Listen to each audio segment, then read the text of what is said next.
Hello students, welcome to E academy. हम लोग chemical bonding के चैप्टर में शेप्स ऑफ मॉलिक्यूल्स कर रहे थे हाइब्रिडाइजेशन के रिगार्डिंग। तो एक एक करके हमने सारी शेप डिस्कस करी। पहले हमने न्यूट्रल मॉलिक्यूल्स किए जिनमें खाली बॉन्ड पेयर्स थे, लोन पेयर्स नहीं थे, ठीक है। उसके बाद हमने नेक्स्ट स्टेज पे क्या किया, फिर हमने कुछ ऐसे मॉलिक्यूल्स लिए जहाँ पे लोन पेयर्स भी थे। एक हमने किया एमोनिया जहाँ एक लोन पेयर था, फिर हमने किया वाटर जहाँ दो लोन पेयर थे, है ना। एंड दोनों की हाइब्रिडाइजेशन क्या थी, sp3। अब हम किसी और हाइब्रिडाइजेशन को लेके आज एक नया मॉलिक्यूल करेंगे जिसकी हम शेप डिस्कस करेंगे। और बट उससे पहले मैं एक चीज़ कहना चाहूँगी, जो व्यूअर्स हमारे नए हैं, आज ही आए डायरेक्ट, और उनके लिए जस्ट इतना मैसेज है कि हाइब्रिडाइजेशन का जो बेसिक कॉन्सेप्ट है वो हम स्टार्टिंग वाले इसके पहले लेक्चर्स में कुछ कर चुके हैं। तो आज का लेक्चर अगर आप पढ़ना चाहते हैं तो डेफिनेटली मैं आपको ये सजेस्ट करूँगी कि आप पहले वाले कुछ लेक्चर्स एक बार पढ़ लें, सो दैट आपको आज का लेक्चर समझ में आ पाएगा। बस इतना सही कहना था। शुरुआत करते हैं आज के लेक्चर की एक नए मॉलिक्यूल के साथ, SF4।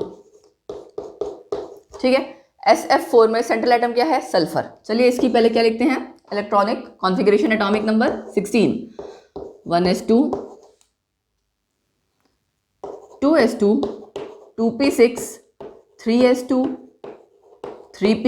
अब डेफिनेटली कुछ ना कुछ आएगा तो पहले चेक कर लेते हैं। यहाँ तक 10, 12, उसके बाद 16 के लिए आप खाली 4 इलेक्ट्रॉन्स रिमेनिंग रह गए। 2px2 आ जाएगा, 2py1, sorry 3px2, 3py1, 3pz1। अब टोटल हो गए 4, 2, 6, 6, 6, 12, 13, 14, 15, 16 पूरे हो गए। बॉन्ड्स कितने बनाने हैं सल्फर को, 4।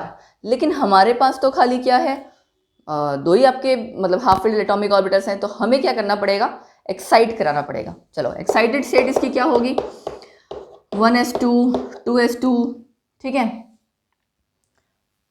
Okay. And then 2p6, yes ये भी सेम रहेगा। उसके बाद 3s2 तक सही है, हमें इसको एक्साइट कराने की जरूरत नहीं है, हमें खाली एक इलेक्ट्रॉन एक्साइट कराना है ये।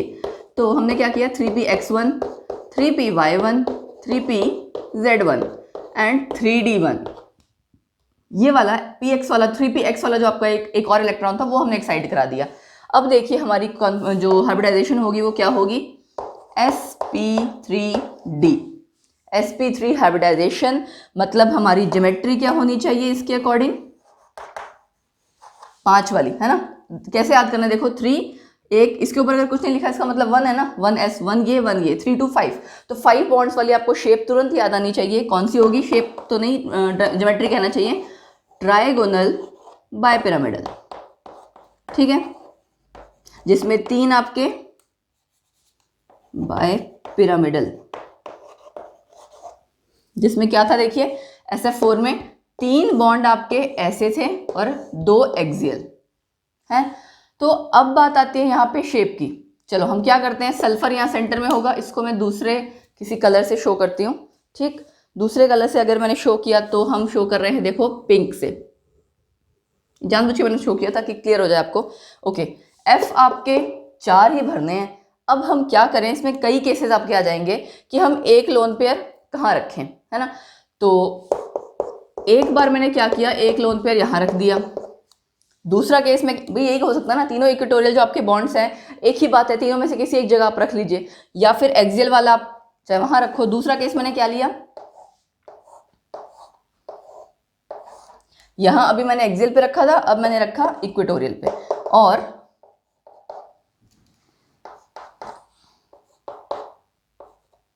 ये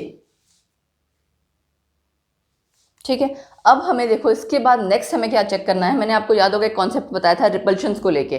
रिपल्शंस आपकी लोन पेयर की सबसे ज़्यादा, फिर लोन पेयर बॉन्ड पेयर की, एंड देन बॉन्ड पेयर की। तो अब हमें डिसाइड ये करना है, मैं इसको रब कर देती हूँ कि हमें चेक करना होगा कि किस में कितनी वो है, ठीक है। तो आपको हेल्प मिल जाएगी यहाँ से, इसको भी रब कर देते हैं, हम डिस्कस तो कर ही चुके हैं। ट्राइगोनल बायपिरामिडल हमारी शेप है ना, एंड हाइब्रिडाइजेशन आप कर चुके हो। उसके बेसिस पे देखिए,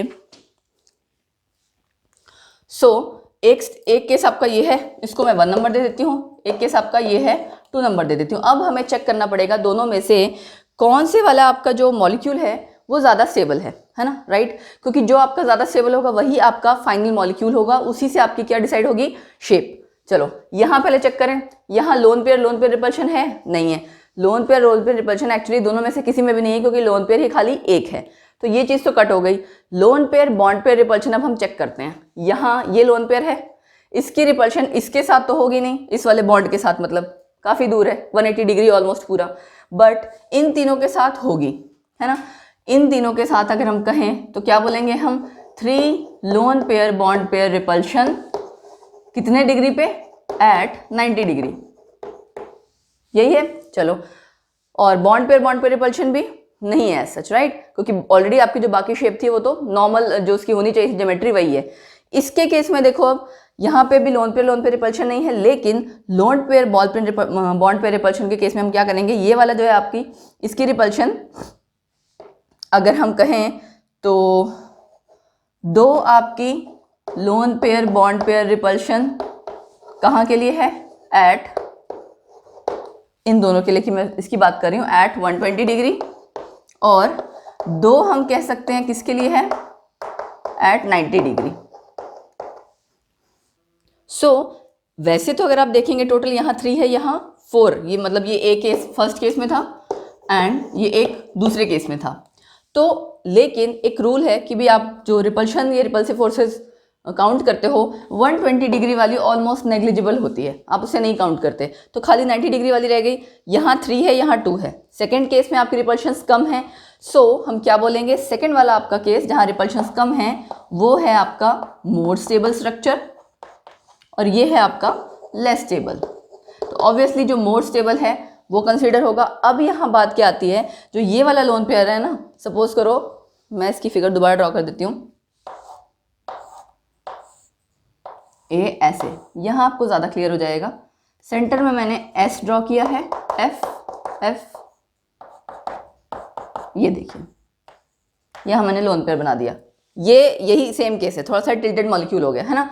तो यहाँ अगर आप देख सकते हो ये लोन पेयर थोड़ा सा क्या करेगा, रिपल्सिव फोर्सेस एक्सर्ट करेगा इस पे एंड थोड़ा सा इस पे, तो ये लाइन स्ट्रेट नहीं रहेगी, थोड़ी सी आपकी इस फॉर्म में आपका मॉलिक्यूल आ जाएगा, ठीक। इस फॉर्म में जो आपका मॉलिक्यूल आ जाएगा SF4, that is actually see saw shape, ठीक है। सी सॉ शेप हम कहेंगे, जैसे होता नहीं है सी सॉ शेप, सेंटर में आपका इस तरह का झूला होता है ना, एक इस साइड बच्चा बैठता है, एक इस साइड बच्चा बैठता है, वो वही सेम चीज़ है अगर आप कंपेयर करो तो, ठीक। सो यहाँ थोड़ा सा बस टिल्टेड रहेगा। सो इन दैट वे अगर आप इसको देखोगे तो आपको सी सॉ शेप ही लगेगी, कंप्लीटली उसी के जैसी। तो SF4 देखिए आपने, दोबारा से हम रिवाइज कर लेते हैं एक बारी। sp3 हाइब्रिडाइजेशन थी, एक लोन पेयर है इसमें, एक लोन पेयर हमने एक्सियल और इक्वेटोरियल में दोनों जगह एडजस्ट करके देखा, फिर हमें पता लगा कि जब हम इक्वेटोरियल बॉन्ड पे या इक्वेटोरियल पोजीशन पे उसको रख रहे हैं तो हमारी रिपल्शंस कम हो रही हैं, तो स्टेबिलिटी ज़्यादा है उस केस में मॉलिक्यूल की। फाइनल कंपाउंड या जो आपका मॉलिक्यूल है उसकी शेप हमारी क्या निकल के आई, सी सॉ शेप, ठीक है। एंड इसी तरह से अगर आपको उसको VSEPR थ्योरी के बेसिस पे एक्सप्लेन करना होगा तो भी आप अगेन वैसे ही सेम इलेक्ट्रॉन डॉट स्ट्रक्चर को लेके कंसीडर कर सकते हो, ठीक है। ये तो हमारा मॉलिक्यूल हो गया अब एक नई हाइब्रिडाइजेशन को लेके एक लोन पेयर के साथ। अब सेम हाइब्रिडाइजेशन को लेके यानी sp3d को लेके हम करेंगे एक और मॉलिक्यूल जिसमें कि 2 लोन पेयर्स हैं, ठीक है। तो हमारा नेक्स्ट मॉलिक्यूल है ClF3। सो ClF3 मॉलिक्यूल में क्या करेंगे हम, सेंट्रल एटम फिर से क्लोरीन, मैं इधर से लिखती हूँ थोड़ा स्पेस मिल जाएगा। ग्राउंड स्टेट में इसकी इलेक्ट्रॉनिक कॉन्फ़िगरेशन क्या होगी, 17 इसका एटॉमिक नंबर है। सो सल्फर का 16 था ना, उससे जस्ट एक ज़्यादा, 1s2 2s2 2p6 3s2 3p, इसके बाद हम क्या कर देंगे x 3py एंड 3pz। तो यहाँ तक हमारा देखिए 10 to 12 आ रहा था, 12 13 14 15 16 17, ठीक, 2 to 1 यही आता है ना हैलोजन के केस में। अब एक्साइटेड स्टेट तो करनी ही पड़ेगी, क्यों, क्योंकि बॉन्ड बनाने हैं 3, खाली यहाँ हाफ फील्ड आपका एक ही है, तो किसी एक को हम एक्साइट कराएंगे 3py वाले को, 1s2 2s2 2p6 3s2 3px2 ऐसे ही रहेगा, 3py1 को हमने 1 कर दिया, 3pz1 आपका पहले ही 1 था एंड 3d1। तो sp3d अगेन सेम हाइब्रिडाइजेशन है इसकी भी, बट यहाँ 2 लोन पेयर्स हैं, ठीक है। तो ज्योमेट्री आपकी फिर से वही रहेगी, क्या, ट्राइगोनल बाइपिरामिडल, ठीक। चलो अब लेकिन यहाँ केस क्या आता है, देखो शेप आपकी वो 5 वाली तो ठीक है, ज्योमेट्री तो 5 वाली आपकी ठीक है, लेकिन शेप एक्चुअल क्या होगी, हमें 2 लोन पेयर ऐसे एडजस्ट करने हैं कि लीस्ट रिपल्शन हो, है ना। तो मैं क्या करती हूँ, पहला केस आपका लेती हूँ, इसको एक बार रब कर लेते हैं यहाँ। क्लोरीन आपका सेंटर में, ये बॉन्ड थोड़ा ज़्यादा बड़ा बन गया, फ्लोरीन, यस फ्लोरीन तो लगाना है, बट देखिए मैंने क्या किया, दोनों लोन पेयर पहले यहाँ लगा दिए, ठीक है, एक केस में ये किया, चलो जी। उसके बाद दूसरे केस में मैंने सेम ऐसे फिगर बनाई, ठीक, और अब लोन पेयर क्या किया, एक यहाँ मतलब एक इक्वेटोरियल पे एक एक्सियल पे, चलो जी ऐसे कर लेते हैं। बाकी जगह हमने फ्लोरीन लिख दिए। तीसरा केस हमारा निकल के आता है, दोनों ही हमने इक्वेटोरियल पे रख दिए, यही किया ना हमने, एक बार एक्सियल पे दोनों रख दिए, एक बार ही दोनों इक्वेटोरियल पे, और एक बार क्या किया, एक एक्सियल एक इक्वेटोरियल। अब देखते हैं रिपल्शन, सेम वैसे ही लोन पेयर, यहाँ तो देखो लोन पेयर भी आएगी, है ना, क्यों, क्योंकि यहाँ पे 2 लोन पेयर्स हैं, लोन पेयर भी आएगी, लोन पेयर बॉन्ड पेयर भी, बॉन्ड पेयर भी, ठीक है। चलो पहला केस, इसको हम फर्स्ट, ये सेकेंड, ये थर्ड, ये मान लें, ठीक है जी। फर्स्ट केस में आपका यहाँ अगर आप देखो, क्या लोन पेयर रिपल्शन है, मैं सबके केस में लिखती जा रही हूँ, पिंक से हम किसी और कलर से लिखते हैं, तो लोन पेयर क्या फर्स्ट केस में है, यहाँ कंपैरिजन के लिए रुको, loan pair bond pair and bond pair, यहाँ के बजाय हम तीनों का कंपैरेटिव लिखेंगे, है ना, first case, second and third. अब शुरू करते हैं। लोन पेयर पहले केस में है नहीं, बिल्कुल ही 180 डिग्री पे। मैंने कहा था कि रिपल्शन जो आपकी 120 या 180 पे है, आप उसको नेग्लेक्ट करते हो, रिपल्शन नहीं काउंट करते हो। चलो जी, ये हो गया 0 फर्स्ट केस में, ठीक है। और उसके बाद फर्स्ट सेकंड थर्ड एक साथ ले ही नहीं सकते, तीनों की अलग अलग लिखनी पड़ेगी, मैंने भी गलती से लिख दिया।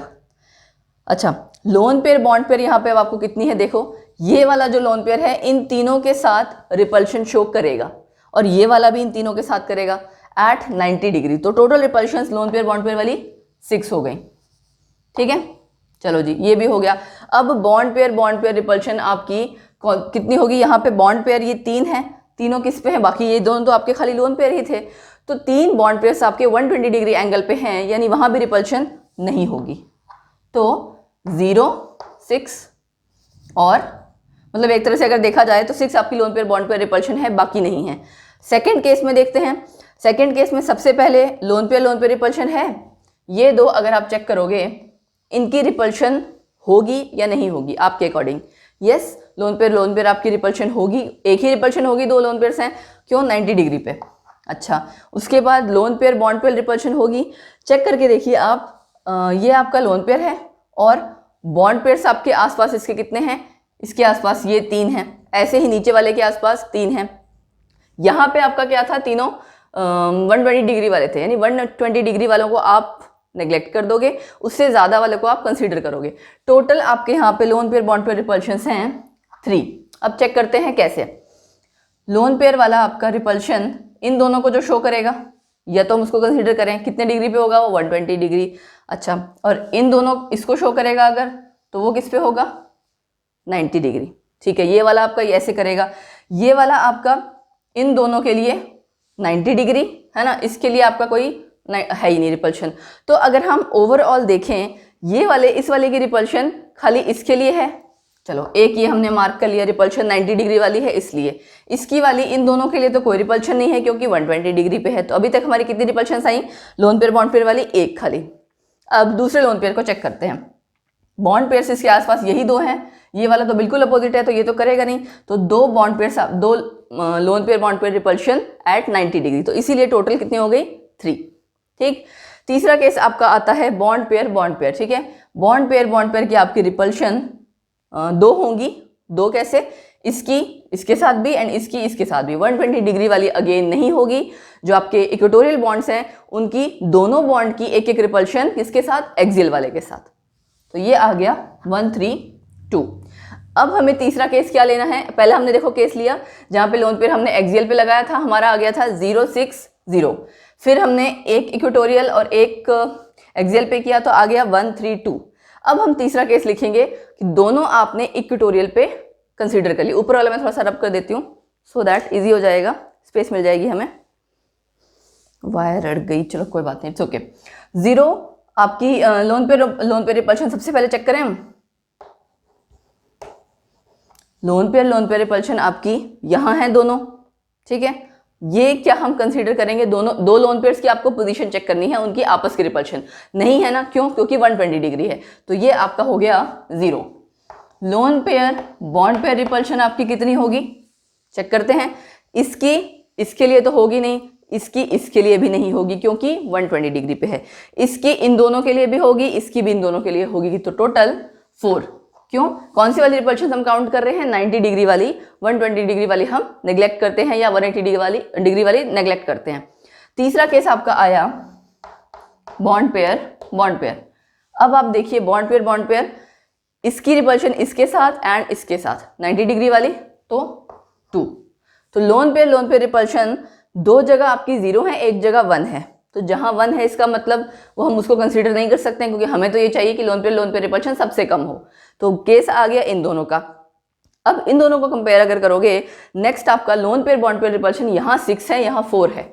तो ओवरऑल जब स्टेबिलिटी चेक करोगे तो ये वाला जो आपका लास्ट वाला स्ट्रक्चर है ये सबसे ज्यादा स्टेबल है। और अगर आप देखो इसकी शेप कैसे आ रही है, ऐसी खाली यही आ रही है ना, इधर तो आपके दो लोन पेयर्स हैं इस तरह से, तो कैसी शेप हो गई अगर हम कहें, टी शेप। ज्योमेट्री थी आपकी कैसी, sp3 हाइब्रिडाइजेशन थी, ज्योमेट्री थी ट्राइगोनल बायपिरामिडल, फाइनल शेप निकल के आई टी शेप। ClF3 आपका टी शेप मॉलिक्यूल है विद 2 लोन पेयर्स, ठीक। तो हमारे 2 मॉलिक्यूल्स इस तरह से डिस्कस हो गए sp3 हाइब्रिडाइजेशन के भी। अब हम नेक्स्ट क्या करते हैं, हमें करना है इफेक्ट ऑफ इलेक्ट्रोनेगेटिविटी, कि सेंट्रल एटम अगर आपका चेंज हो रहा है तो वहां पे इलेक्ट्रोनेगेटिव मतलब सेंट्रल एटम की इलेक्ट्रोनेगेटिविटी चेंज हो रही है, या फिर सराउंडिंग एटम्स की इलेक्ट्रोनेगेटिविटी चेंज हो रही है, तो कैसे आपके रिजल्ट आते हैं, क्या चेंजेस आते हैं, ठीक है, वो हम पहले अब डिस्कस करेंगे। नेक्स्ट हम देखिए क्या करते हैं, effect of electronegativity on bond angle. अब किसकी इलेक्ट्रोनेगेटिविटी, या तो सेंट्रल एटम की हो या सराउंडिंग एटम्स की, है ना। Effect of electronegativity of central atom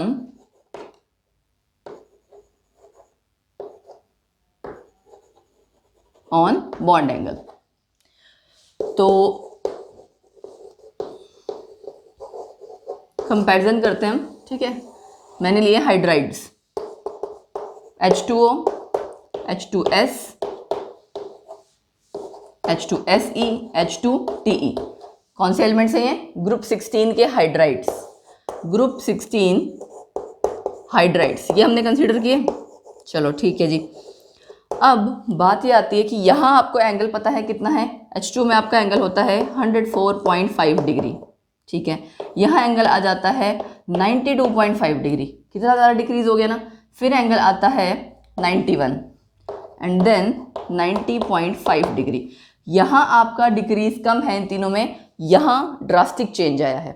अब इसका रीज़न क्या है हमें पता है, बाकी तो आपके हाइड्रोजन या हाइड्राइड्स हैं, फर्क किसमें है, सेंट्रल एटम की इलेक्ट्रोनेगेटिविटी में। ऑक्सीजन की इलेक्ट्रोनेगेटिविटी और इलेक्ट्रोनेगेटिविटी का ट्रेंड भी अगर आप करो डाउन द ग्रुप क्या होता है, डिक्रीज होता जाएगा ना। तो अगर सपोज करो इनकी सबकी हाइब्रिडाइजेशन है sp3, ठीक है। sp3 हाइब्रिडाइजेशन की अगर मैं शेप ड्रॉ करूं,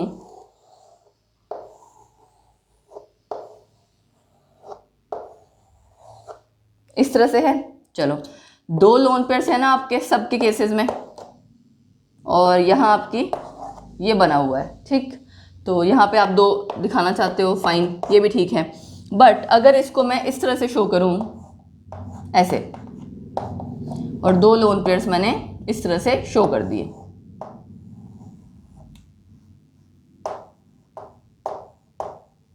लोन पेयर शो कर दिए। अब बात यहाँ क्या आ रही है, बॉन्ड एंगल की, है ना, और इलेक्ट्रोनेगेटिविटी की। इसका जो सेंट्रल एटम है उसकी इलेक्ट्रोनेगेटिविटी अगर ज़्यादा होगी, वो किसको पुल करेगा, बॉन्डेड शेयर, जो आपके बॉन्डेड इलेक्ट्रॉन्स हैं उनको अपनी तरफ खींचेगा।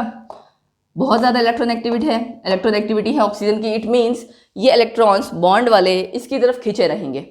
अगर इसकी तरफ खींचे रहेंगे तो ये दो लोन पेयर्स एक तरह से जो मतलब वो है वो इलेक्ट्रॉन्स पास आ जाएंगे, उसकी वजह से रिपल्शन क्या है, ज़्यादा होगी। ठीक है, लोन पेयर्स पास आ गए, रिपल्शन ज़्यादा, तो बॉन्ड एंगल ज़्यादा। लेकिन अब यही केस अगर आप ले लो दूसरे वाला, यहाँ भी ऐसे दो लोन पेयर हैं, ठीक है, ओके फाइन। सल्फर आपका इलेक्ट्रोनेगेटिव उतना नहीं है, तो इलेक्ट्रॉन यहाँ के बजाय थोड़ा कहीं दूर होंगे, तो इसकी वजह से रिपल्शन भी कम, तो आपका जो डिस्टेंस है वो क्या होगा, यहाँ तो चलो रिपेल कर रहा था तो दूर फेंक रहा था ना, जब रिपल्शन ही नहीं है तो ये डिस्टेंस आपका कंपैरेटिवली कम होगा।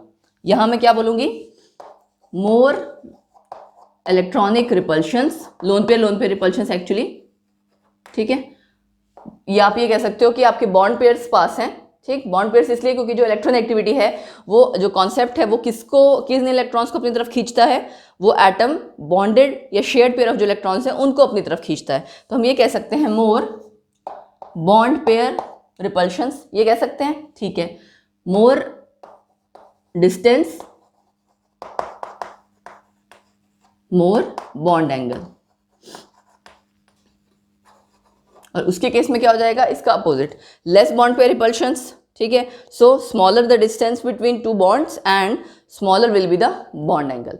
तो यानी हम ये कंक्लूड कर सकते हैं। ऐसे ही एक और अगर मैं एग्जांपल लूँ, सपोज करो मैंने ग्रुप 15 का लिया, एमोनिया, नाइट्रोजन का आपका आ गया, ठीक, अच्छा, उसके बाद फॉस्फोरस का,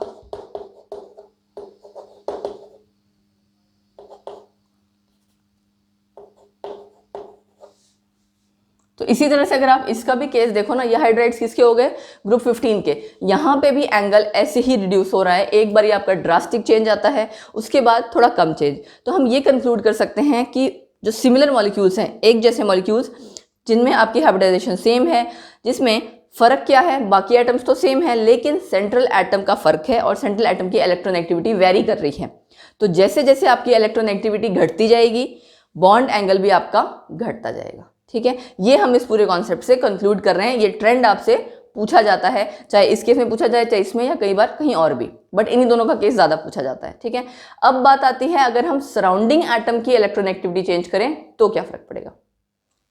सो इसमें हमें क्या करना है, सराउंडिंग एटम की इलेक्ट्रॉन एक्टिविटी चेंज करनी है। मैंने एक सीरीज कह सकते हो, ट्रेंड, मैंने 4 मॉलिक्यूल्स को लेके कंपैरेटिव स्टडी हम कर रहे हैं, FCl3, FPF3, FCl3, sorry F नहीं P, PF3, PCl3, PBr3 and PI3। अब सबके केस में कैसी शेप है, पिरामिडल, ऑब्वियसली यही रहेगी, लेकिन बॉन्ड एंगल चेंज होगा। कैसे, फॉस्फोरस तो सेंटर में सबका सेम ही है, इलेक्ट्रॉन एक्टिविटीज़ की कोई चेंज नहीं हो रही, कुछ नहीं हो रहा है ना। जो आपके सराउंडिंग एटम्स हैं उनकी इलेक्ट्रॉन एक्टिविटी चेंज हो रही है। जैसे मैंने F का केस लिया और केस ले लिया क्लोरीन का।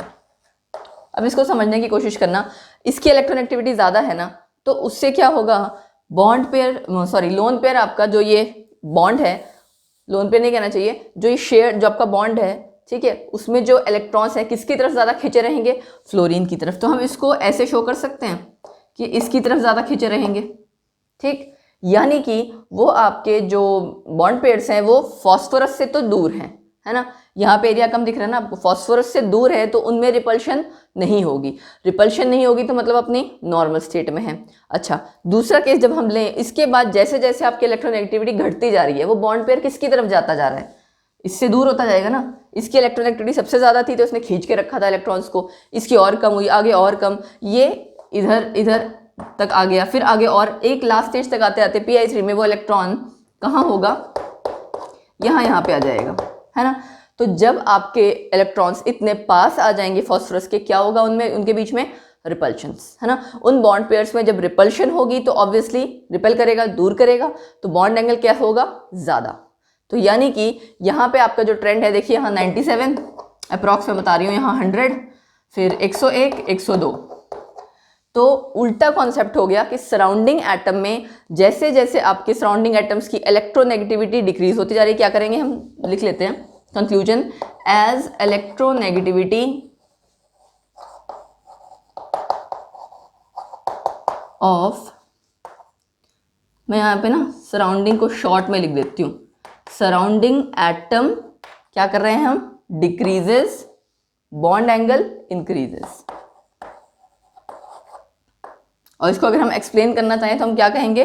मोर will be the as electronegativity of surrounding atom decreases, सही लिखा था, bond pairs are attracted more towards the, कहाँ होगा? Towards the central atom, comma, more bond pair repulsion, bond pair repulsion, and finally more bond angle. तो इस तरह से आपको ना एग्जाम में एक्सप्लेन करना आना चाहिए कि एक्चुअली रीज़न क्या है। आप एग्जाम्पल दो, एग्जाम्पल को भी प्रॉपरली एक्सप्लेन करो, ठीक। या फिर एमसीक्यू में ट्रेंड आया हुआ है, आपको पूछा गया है, तो वहाँ पे भी आप इस तरह से मैनेज कर सकते हो। अब अच्छा, एक चीज़ और है, इलेक्ट्रोनेगेटिविटी के कॉन्सेप्ट को ही लेके सपोज करो एक आपका है ये बॉन्ड, एक है आपका ये बॉन्ड, इन दोनों में से आपके अकॉर्डिंग कौन ज़्यादा इलेक्ट्रोनेगेटिव इन नेचर होगा? यहाँ है आपका सिंगल बॉन्ड, वहाँ है डबल बॉन्ड, है ना। तो आपके हिसाब से हमने कर रखा है कि जो डबल बॉन्ड वाला आपका कार्बन है, यानी sp2 हाइब्रिडाइज्ड कार्बन, ठीक है, वो आपका ज़्यादा कह सकते हैं कि इलेक्ट्रोनेगेटिव इन नेचर है एज कम्पेयर टू sp3। ये सिंगल वाला यानी कि sp3 वाला था ना, ये है sp3, ये है sp2। इसके लिए मैं दूसरा कलर यूज़ कर लेती हूँ, प्रॉब्लम नहीं आएगी। तो sp2 आपका हाइब्रिडाइज्ड कार्बन ज़्यादा इलेक्ट्रोनेगेटिव इन नेचर है। तो वैसे आपका ये ट्रेंड होता डाइपोल मोमेंट का, बट इसके केस में एरो मतलब उल्टा हो जाएगा। बहुत बार ना इस तरह का क्वेश्चन भी पूछा होता है डाइपोल मोमेंट्स को लेके कि आपका हाइब्रिडाइजेशन चेंज हुई, अगर कार्बन की हाइब्रिडाइज्ड कार्बन चेंज हुआ तो डाइपोल मोमेंट की जो, क्योंकि डाइपोल मोमेंट मैग्नीट्यूड और वेक्टर क्वांटिटी है ना, उसका मैग्नीट्यूड और डायरेक्शन दोनों होता है, तो हम डायरेक्शन क्या शो करेंगे? ये ज़्यादा इलेक्ट्रोनेगेटिव इन नेचर होगा तो इसकी तरफ इलेक्ट्रॉन्स ज़्यादा खींचे रहेंगे। यहाँ पे नॉर्मल आपका जो ट्रेंड होता है उसके हिसाब से, ठीक है। सो ये था हमारा, हम कह सकते हैं, कंपैरेटिव स्टडी। और एक कॉन्सेप्ट और है कंपैरिजन NH3 NF3 का, एंड इसी तरह से सेम PH3 PF3 का, वो कॉन्सेप्ट भी हम कर लेते हैं क्योंकि उस पे बेस भी क्वेश्चंस काफ़ी पूछे जाते हैं। अब देखिए आपका जो मैं कह रही थी कि ammonia and comparison NH3 NF3, एक ये केस है, और PH3 PF3, यहाँ पे बॉन्ड एंगल इसका ज़्यादा है, ठीक। अभी अभी हमने किया ना, चलो उसके केस में भी हम एक्सपेक्ट ये करेंगे सेम ग्रुप के हैं तो फॉस्फोरस और इसमें भी सेम केस होगा, लेकिन ऐसा नहीं है। यहाँ पे बॉन्ड एंगल का ट्रेंड उल्टा है, ठीक। अब इसका रीज़न क्या है? NH3 में तो आपका सेम वही कॉन्सेप्ट आ जाएगा कि भाई यहाँ पे नाइट्रोजन ज़्यादा इलेक्ट्रोनेगेटिव